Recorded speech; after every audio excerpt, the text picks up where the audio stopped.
Hello and welcome to this episode of Women's Cricket Chat. Today it's me, Georgie Heath, and I am joined by the wonderful ray of sunshine that is Jenny Thompson. And for those of you who don't know, Jenny is an ex-Cricinfo journalist who decided that staying in one place is just no fun and is currently travelling the world, playing, discovering, talking all things women's cricket. And as someone who loves women's cricket, loves to travel, that is my dream. So Jenny, welcome to the podcast. It's fabulous to have you. And I know where you're speaking to us from today, but just let our listeners know where you've come from, where you currently are, and where you're off to next. Thanks so much for having me, Georgie. Lovely to chat with you. I'm currently in my mum and dad's spare room in Manchester, and I've just come from Scotland and I'm going to Corfu tomorrow. Oh, this journey, I know Manchester doesn't sound like the most exotic of places that I've managed to pin you down, but we're in the same time zone, which doesn't normally happen. Tell us where this dream started from and where was your location when you started and were like, right, I'm going off on this. This is what I want to do. What prompted it all? Okay, so the dream started, as many things do, at my desk. I was working for the government, and it was 5 years ago. And actually, at that point, I hadn't played cricket for about 10 years. But I was thinking, wouldn't it be great to play cricket around the world? Why not? But then I thought, I need something else on top of that, because that's just my sort of makeup. And I've always been interested in women's empowerment, especially for my Cricinfo days. And I thought, oh, I know, I could talk with women about the challenges and barriers that they've overcome through playing cricket around the world. We'll look at cricket in so many different locations, and I'll play as well. Why not, while I'm there? And so that had been the idea. And then I thought, well, I'd better still see if I can play. So 2 years ago, I started playing again. And then this year I thought, I've got to get on with it now. And 10 weeks after thinking I'll definitely do it, I was on a plane to Hong Kong on the 1st of April. And this is now 20 countries in. I also love that the 1st of April does sound like you really almost played a joke on yourself and were like, right, off I go, everyone. And I have this image that you were getting on the flight and trying to play a joke on everyone. But like, I'm off to travel the world, and you're just going to like do a tour and come back the next day like, fooled ya. I know, I was wondering myself what kind of a big joke I might have got myself into. And I was extremely nervous when I got on the plane, and I thought, what am I doing? This is the most bonkers thing ever. I'm about to go to Hong Kong to play with the Divas, the Filipina domestic helper team based in Hong Kong, who've set up a cricket team there. And then the next day I'm going to play at fair break against a World 11. And it all, more than a joke actually, it all just seemed like a crazy, wild, improbable dream that even me with my wild imagination couldn't have cooked up. But there I was. And how did you go about getting in touch with all the different organizations and everyone to try and book these things in? Because I saw you pretty much right at the beginning of your journey at Fairbreak playing with the Divas, and they're easy enough to get in touch with, I guess. But then you've set off around the rest of the world too. How have you managed to put all this in place? Well, it's a good question. So I have a friend, Alan Kerr, who's the head of operations at Japan Cricket. Now, Alan and I go way back to before he was even in cricket, and he's been with Japan a decade. I actually edited his book, Cricket on Everest, about his world record attempt to play the world's highest match in 2009. So I knew he loves a crazy cricket idea. That Heather Knight was part of? It wasn't that one. No, okay. It was another one. Yes. So I think at this point I was in two minds, but I definitely wanted to be persuaded. But I thought it's so outrageous, even by my standards. I know Alan will sort of back me. So I rang him and he was like, oh yeah, this sounds amazing. You've got to do it. And he, obviously being in the East Asia Pacific region, he had lots of contacts there. So he said, I'll put you into contact there. And then gradually the word started getting out around the world. And it turned out that boards and captains and players were and are approaching me to come and visit and get involved. So that's been really wonderful. But definitely Alan helped me set everything up in the first place. And what was it like? So I thought we'll sort of start at the beginning because there's a lot to get in here. I saw you at the Divas game and playing alongside the Divas. Can you give our listeners a bit of a background on the Divas? Because I want to know all about sort of the different experiences of cricket in various places. We know that Hong Kong has a cricket team and they're going along pretty well now, but the Divas are a very different kettle of fish, aren't they? Yes, absolutely. So how the Divas came about, their captain, Josie Treyas, she played softball for the Philippines and she was working in Hong Kong and she was playing club softball, and she saw over the road some people in white holding square bats, running back. That's what she told me. And she said, I had to go and see what was going on. So next minute she was playing for Hong Kong Cricket Club, and one of the umpires in the league, Animesh Kulkarni, who's an Indian businessman who's been living in Hong Kong for 30 years, he got talking with Josie. And he said, oh, have you got any friends? And she said, yes, I've got 30. So suddenly they had a team, the Divas, and they're all Filipina domestic workers. And now there are actually 3 teams in the division. And the Divas themselves have worked their way up through the leagues. They keep gaining promotion and now they're in the Premier League. But, cricket is really, we know this, don't we, what cricket can do for your life, but really, you can just see it. It's such a great community for everybody, and it's a bit of a respite from one of the players, Joanne Badillo. She said to me, well, she just loves cricket. She said, it's changed my life. And she said, I've got children back in the Philippines, and sometimes my work here is very, very tough. It's 6 days a week, long hours. She said, and you can get really consumed by that. She said, but cricket just takes me away from that because I'm really focused on what kind of ball are they going to bowl? Is it going to be a spin ball, the knuckle ball? She's not been playing that long, only a few years, but she's really, really into it. And I think, it's such a challenging life when you're forced to register with the police when you arrive in Hong Kong. You're made to live with your employer. It's so intense. So to have a community on a Sunday doing something constructive that you can just get lost in is just so wonderful. But also what I love about the Divas is they also set up the Philippine women's team, which makes Josie Treyas the first domestic helper in the world to captain an international sports team. It's an absolutely wonderful story, and she's one of 3 grandmas in the team, which is just another layer of extraordinary. I know, right? I know.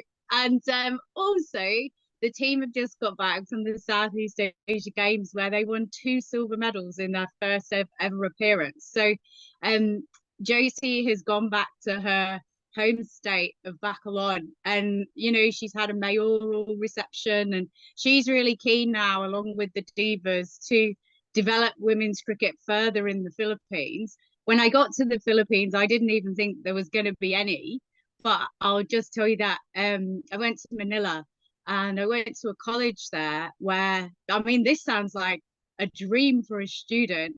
They've set up cricket there, and Philippines Cricket Association come in and deliver cricket on a Tuesday instead of studying, and you get extra marks towards your year for playing cricket. What a dream. Oh my goodness. I think I was the only person in my year that actually played cricket. I would have been top of the class just because I played cricket. That is the absolute dream. Imagine. Oh my God. I know. Okay, introduce this more places around the country, please, and the world. That's I so think so. cool, especially somewhere that you don't think of as a crickety place at At all. all. And particularly, in Manila, they told me that the problem there is the scorching sun, and it really does. I've been a lot of places, but somehow that sun feels more intense. Yeah. So in Philippines, it's very, very popular to play an indoor sport. So basketball inside is, it's the prevalent sport, and to try and coax anybody out into the beating sun, it's really hard. But these teenagers who I saw playing, they absolutely loved it. And they had this one, I think it was encapsulated by one player called Mian.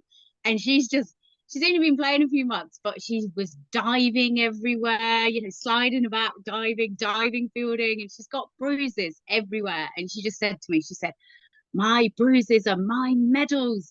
And then I heard a fellow student, he just, just looked over at her in admiration, and he just went, woman of steel. Oh, love that. And all of that Yeah. really is come about through the Divas as well, and their introduction of cricket for women.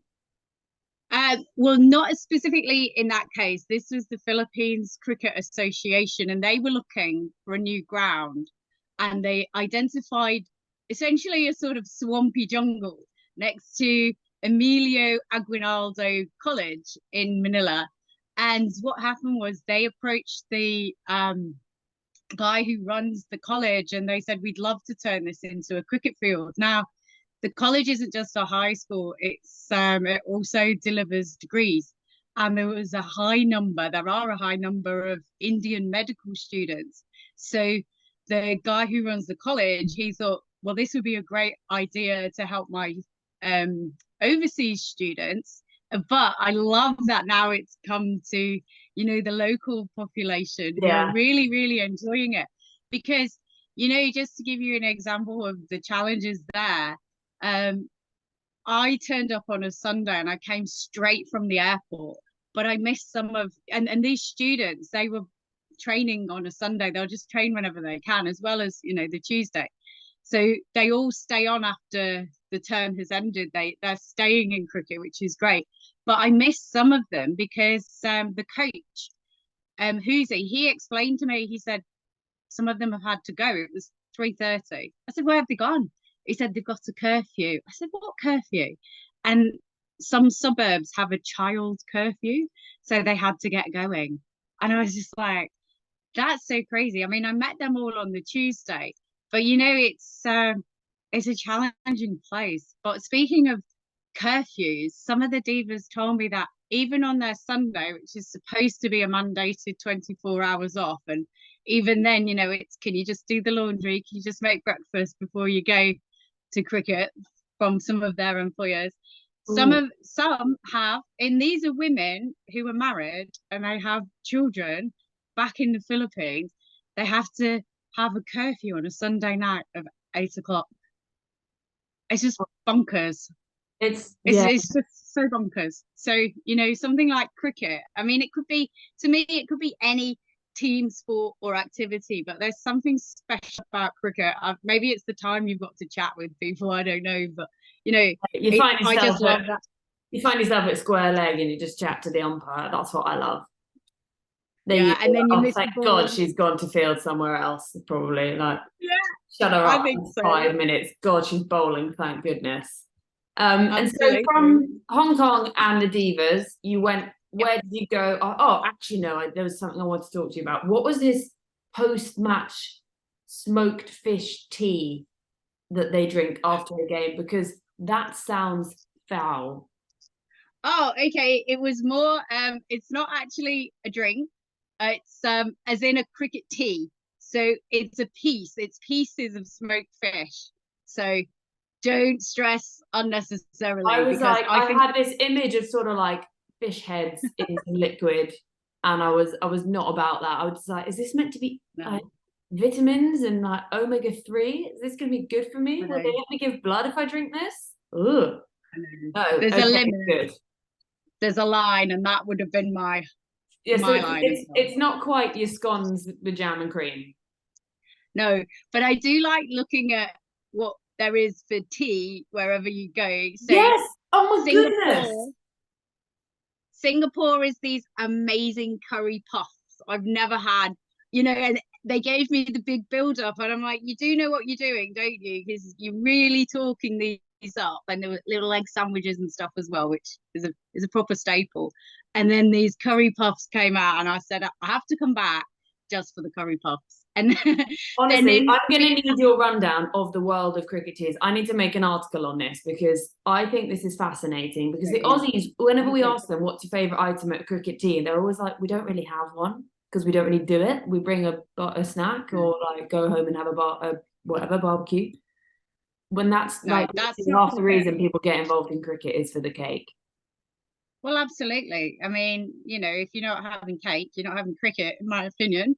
But what I really loved in Vietnam, it was so humid, and we were playing an evening match in a cage outside, which is completely random. So I loved it.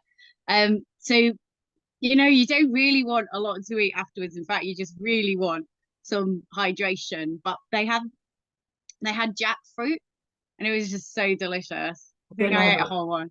I don't know if I can do Yeah, that. yeah. Is that the one that smells funny? No, that's a I durian. think that's boring. Yeah, Oh, yeah. that's a weird world, that one. You know No, when you're in the shop and durian. there's one and you're like, I can smell it. I know. No, not that one. No. Jackfruit. It's So you delicious. moved on from Hong Kong. I'm going visually around the world with you. I'm gonna have to put a map together. So you went from Hong Kong and then was it Singapore and Kuala Lumpur? Was that next? No, I didn't particularly go in a geographically obvious way. I went to where people were, or tournaments were, or whatever. So it so happened that my old teammates from Cheshire were out in Thailand, so in Phuket having a holiday. So I said, hey, let's play beach cricket this weekend. So they said, okay. And it was, such a change from back home, and the days of skirts and horrible things like that, when a Komodo dragon and its owner sort of wandered through the pitch. There was a man fielding at mid wicket, just lying down prone, and I thought, you're an unintentional target. And then a guy came to join us, and he was called Antonio, and he was from Rhodes, and he was good fun. And then afterwards he said to me, who's paying for this? And I said, oh, my tour. Oh, yes, I'm paying for all of it. And he goes, oh, it is. At least you're wasting your money on the right things. And I thought, you're right, Antonio. So that was fun. And then from there, I went to Cambodia. And then from there, I went. So we know quite a lot about Thailand cricket, and they've really been on the rise in the Yeah, last few years. What's it like, the cricket for girls out there, and what kind of difficulties are they still facing? Because we saw them at the World Cup, I think it was the 2020. They were that team that everyone just loved to watch, and the smiliest team you've ever seen, basically. What's it like out there, cricket for girls? Well, it's on the rise, and there are women playing in the men's leagues, which I know can be controversial. I know it helps, as long as I think you're playing enough women's and girls cricket as well. But I mean, you would have spoken to the players of Fairbreak. I think they are just being really positive and trying to push forward, because really cricket was, delayed in some ways for 3 years for them because of what happened. But they're just putting their heads down and trying to forget it and just pushing forward. So so PNG are full-time professionals, and their funding for the board comes from, it can often be the same funding as, say, Japan and Finland will get, but because PNG is a developing country, your money can go further for the same amount of funding. So the board can afford to pay its men and its women to be full-time professionals, which is great. But for, say, a PNG female player, often she might be the only wage earner in a family of 20. So while she may be paid comparatively well for PNG, the money is often run out by the end of the week. So, that becomes a challenge. And In regards to, lots of places historically, it's not really been the done thing for women to play cricket. Have you found that there's been anywhere that you've gone and it is still sort of frowned upon that women want to play cricket? I haven't experienced that myself, and I haven't heard about that, but I don't know necessarily that I would, if you know what I mean, because people know the purpose of why I'm coming. So in a way, I am also meeting all the women who've overcome any barriers to play. So And what are there any that you've got particular stories that have stuck out? I'm just working through my mental Let journey. me just work around the map in my head. Yes. Okay. I liked meeting an American called Jeanette in Tokyo. She's been a teacher over there for 20 odd years, and she had turned up to watch her friend play, and then the captain, Erica Oda, who is extraordinarily talented. I managed to bat with her, and honestly, she is a phenomenal player. But she's also a phenomenal force of energy and inspiration, and she sort of corralled Jeanette into playing. And Jeanette told me that she prefers cricket to baseball because she likes playing 360 shots. So she hadn't realized that, such a sport as cricket existed.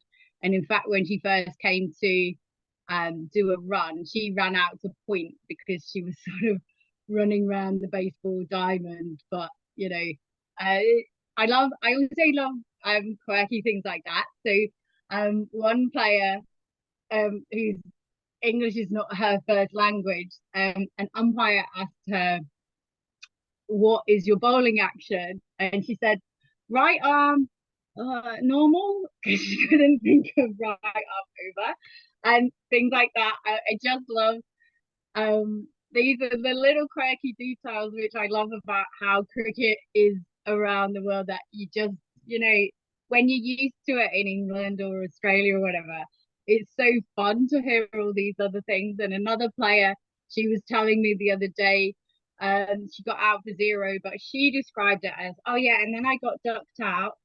And I thought, "Oh, I'm using that. I got ducked out. It's so succinct. I love that." No, And then that's nice. the same player told me that their coach had been so thorough in explaining the rules to people who had got no perception of this sport whatsoever. And he'd gone into minute detail about the laws that he was umpiring this game. And it came to a situation where the player was that knowledgeable about the laws that she said, "Oh yes, that's obstructing the field, so I can appeal." And I thought that's quite esoteric knowledge of cricket. Never mind, that's pretty impressive. She said. So then she said, I turned to the umpire, and then I went, and I didn't know what to do because he hadn't told us how to appeal. That's amazing. Oh, I love that because that's something that we just, I feel like I've known forever, You grow up in England, you just know to say, how is that? That's fantastic. I love that. And how do you feel, where do you think that cricket has had the most impact on people's lives? Of the places you've seen so far that you looked at cricket and been like, that is what's really changing their life? Well, Malaysia is a very, very interesting story. They've grown their staff from 3 to 40 in no time. They have this really long-term sustainable strategy that they showed me in this very detailed PowerPoint backed up with all the figures and all the notations that the citations that you could check out the figures. And what they're doing is their plan is to really embed it in Malaysian culture, and they appreciate that that's going to take a long time. But at the moment, I think they've got about a 90% playing population of Malay, which is quite, superficially unexpected, but that's been their plan, and they've started with bringing quick cricket into schools. And so yeah, the thing about Malaysia Cricket is what they're doing is they have funded scholarships for 268 students, boys and girls, from across the country. And if they want, they also provide full accommodation in a huge hostel, which they showed me, and full meals, and it's all free.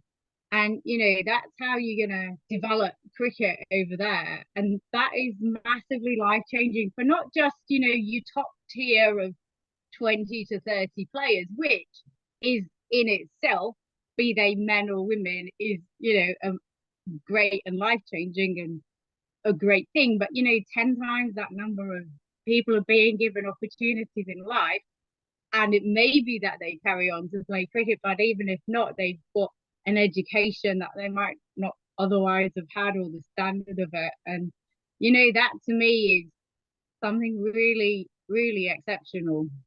Yeah. And so we talk about, cricket changing lives of people that you've met on your journey so far. How have you found that this has impacted you, this tour? Because obviously, starting out in England and then lived in Australia, was that you? Yeah. How has this changed you already? Oh, well, yeah, it really actually has. So I've been living in Australia for the last 15 years in Adelaide, which is just the most livable city ever. It's beautiful. I live by the beach. I have, a great community of friends from cricket and hockey. Absolutely love it. The weather's great. Yeah, so then also I was working for the government for over a decade. So really, this absolutely comfortable life in Adelaide with nothing to worry about. But funnily enough, then I just sort of became overly worried about everything and a massive overthinker, probably because I had a lot of time. And then in deciding to do this and putting it all together inside 10 weeks, that was like the real height of panic attacks, as you can imagine, because it was the fear of the unknown. It was such a massive undertaking. How is it going to be received? All the logistics, how am I going to get around, etc., etc. But it's very funny because as soon as I started doing it, I've never been more chilled out and relaxed in my mind, in my life. And my friend in Adelaide, Nell, she said, it's weird, isn't it, that you're most calm in chaos? And I was like, yeah, I mean, it's controlled chaos. But the other thing, which I knew this anyway, but sometimes you need to be reminded of it. And I think COVID reminded all of us of it, is sometimes you just need to let go and stop trying to control everything. And that way things flow. They really do. So initially I was very, concerned to make sure I had 10 million things in place in every country before I went. But even just going to Scotland this weekend, I didn't really have much in place, but stories just tumble out towards me somehow. So I'm not. I've basically just become much more chilled out and just rolling with things and absolutely loving every single minute. And people keep saying to me, "You must be absolutely exhausted," and I really, really, really am. But every day I'm more excited than I am exhausted. So I just, roll through things, get on with things, happy, and then just fall asleep. Oh my God, I love that. And you've just sort of got that one, the only thing that sticks with you the whole time is basically your cricket bat. Yeah, That's like yeah, your one pretty much. constant. That's it. Yeah, but it's very freeing. I just really like it. And also, I just really love just getting out there and talking with people and finding out everything that's about them, because really I'm, I'm the person going around doing this. But for me, the interesting thing is everybody's stories. Before I went, I thought it would be a balance of it's really important to play and it's really important to talk with people. But the playing is just it's good and it's interesting, and it's always fun, but it's so much more than that, and it's all about the people. and their stories, and people are so generous with sharing their lives and, you know, really letting me in on what it means for them to play cricket, why they play cricket. It's all really, really fascinating. Yeah, and so the next thing for you, you're off to Greece. I'm off to Greece, yes. And what's women's cricket like in Greece?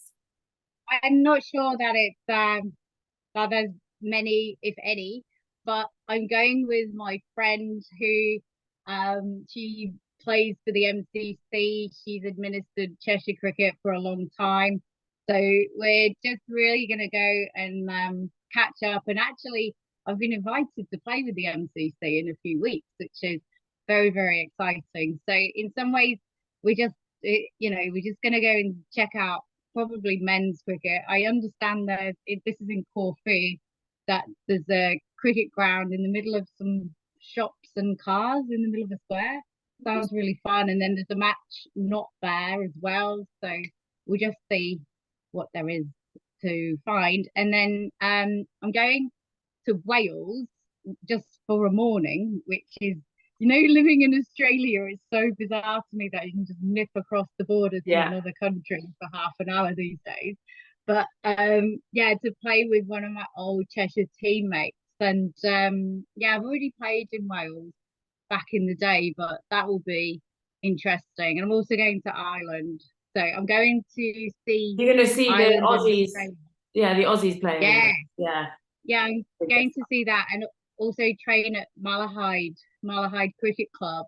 And actually, just yesterday in Manchester, my friend from Belfast was over, and we went with her children to play sixes cricket, the social sixes. It was really fun. She was really, really good. And how she said, "Oh, can I come to the training in Malahide?" And she said, "Oh, there's some cricket round the corner from me, and I've seen that they're really, really good." So yeah, she'll be joining me, and I'm not necessarily saying she's going to take up cricket, but at least, you know, to have that consideration, it's really cool.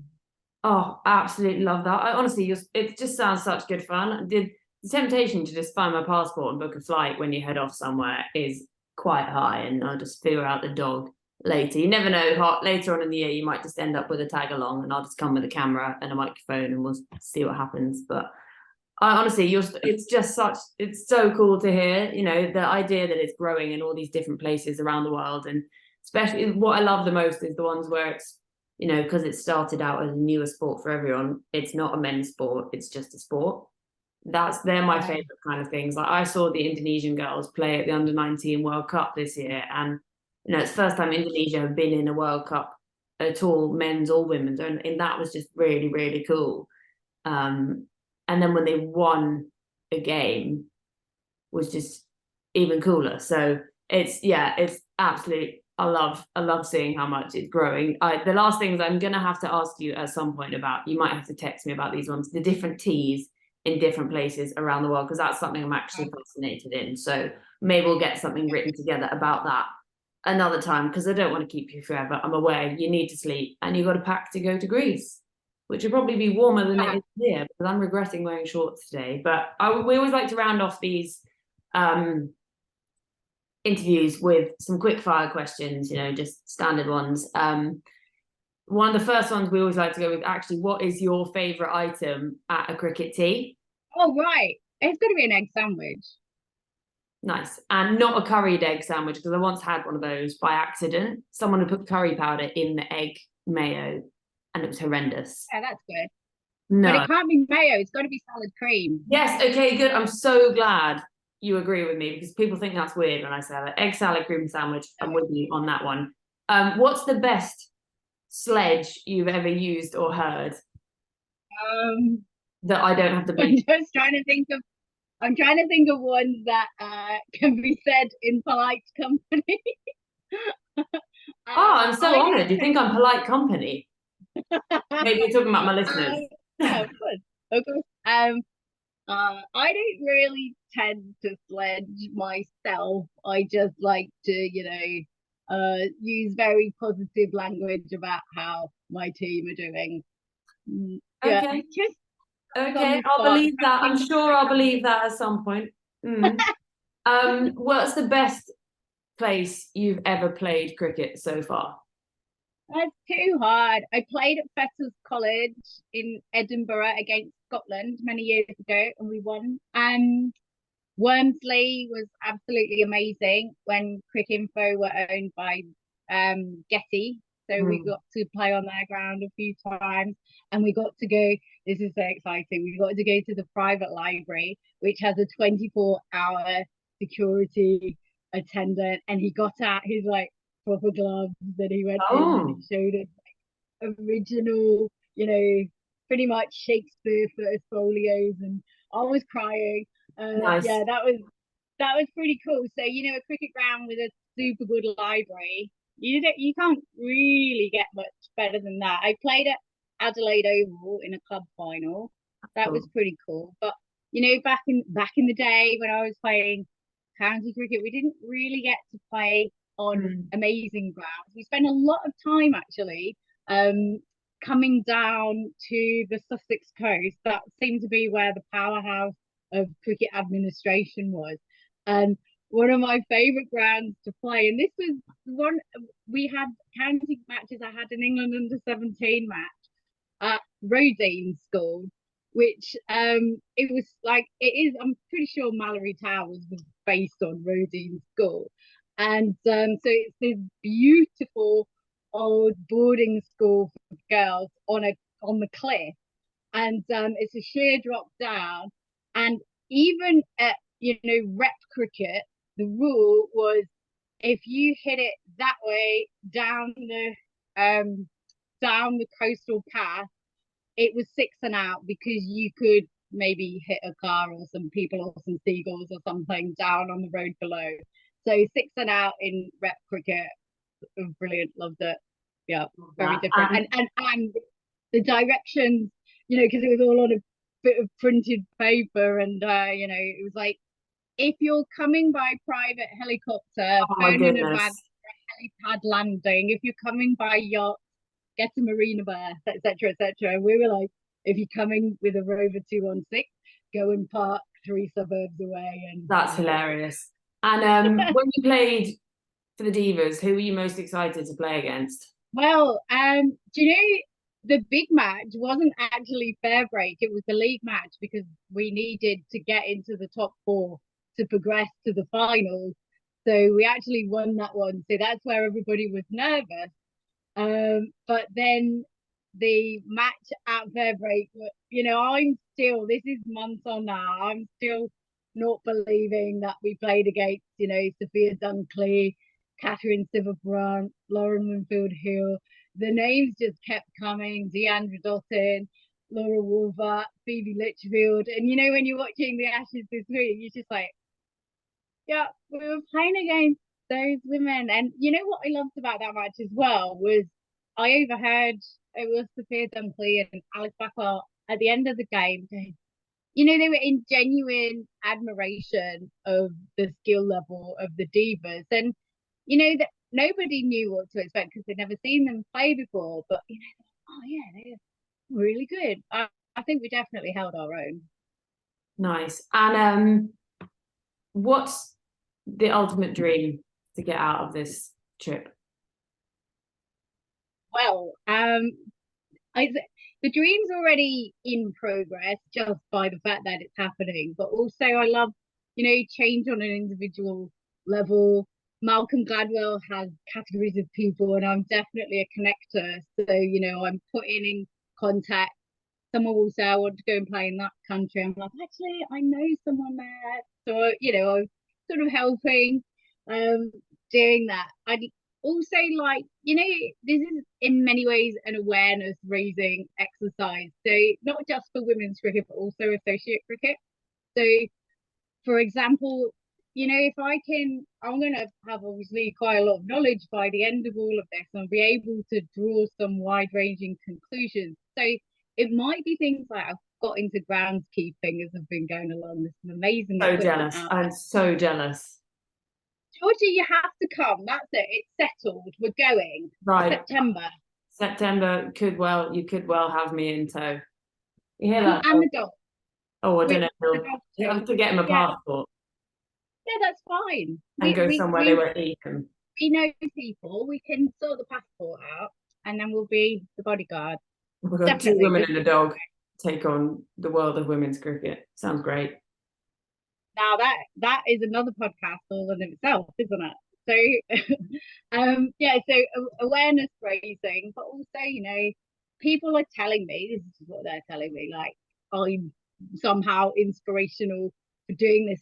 And if I am, I'm not saying I am, but if I am, I'm hoping that, you know, it's not everybody's dream to go around the world playing cricket, but just whatever anybody's dream is, just please just go and take some steps towards it, because, you know, one life and all that. But I also want to write a book at the end of this.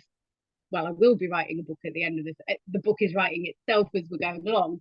So, you know, that will be good. And then on top of that, just I think I want to see whatever else happens. I'm sure there'll be some really unexpected positive outcomes that I can't predict, you know, because already there's just been, you know, 3 months in, there's just been so many things that I haven't been able to predict that have been wonderful, that have come out of it. So I'm just looking forward to seeing what happens in that journey. And I just wanted to say something about the Indonesia under-19s that you mentioned.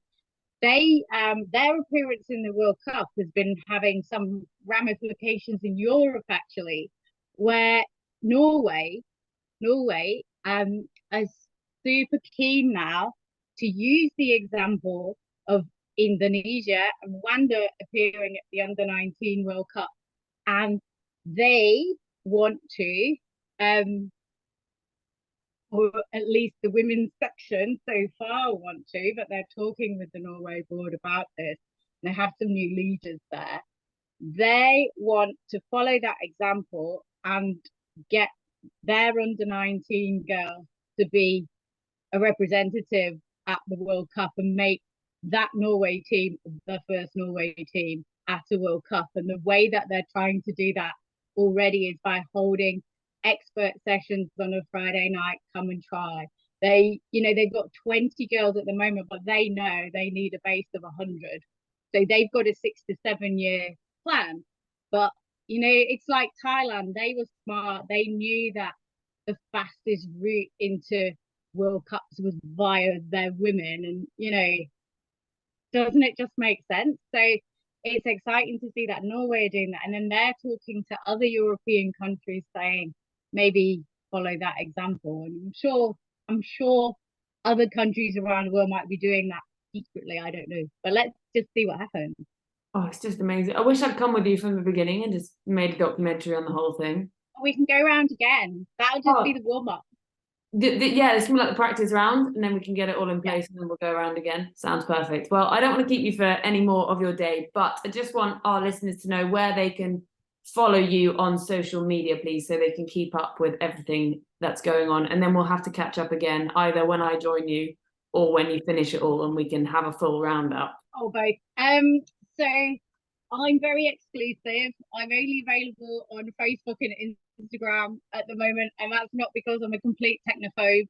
So Facebook and Instagram, Her World Cricket Tour, and then you can read the full thing in my book when it eventually comes out. And yes, that's where I am, because, you know, I'm just so busy doing everything. It's quite hard putting up content as it is. So there we go.